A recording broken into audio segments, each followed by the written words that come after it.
ko sem bil otrok, so me starši naučili, da se na naslednji način očistijo ušesa. Posliniš palčko in potem očistiš ušesa. In ko je moja žena prvič videla, kako jaz čistim ušesa, reka: Aleksander, zakaj sliniš in potem čistiš ušesa?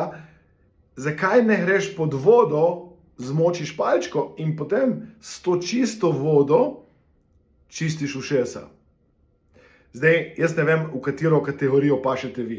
Ali oslinite palčko in potem očistite ušesa, ali pa daste palčko pod vodo in potem očistite ušesa, ali pa sploh suho palčko očistite ušesa. Meni niti ni toliko pomembno. Pomembno je to, da se zavedate, da imate cel kup navad, ki ste jih lahko dobili v svojem otroštvu, v vedenju in tudi v razmišljanju, ki vam lahko ne koristijo več. In lahko te navade spremenite tako, da s pomočjo NLP tehnik naredite zamenjavo, switch na zemljevidu sveta, ki ga imate.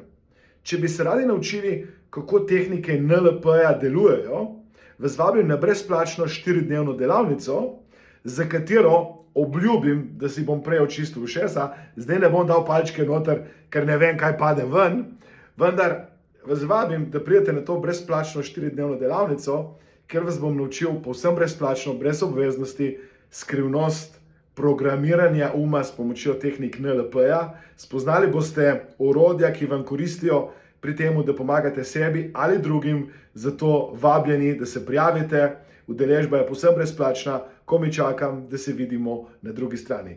Kliknite na link spodaj, prijavite se in spoznajte moč programiranja uma s pomočjo NLP-ja in odpravite navade in razvade, ki ste jih dobili morda v otroštvu in vam danes ne koristijo več. Prijavite se, se vidimo na drugi strani.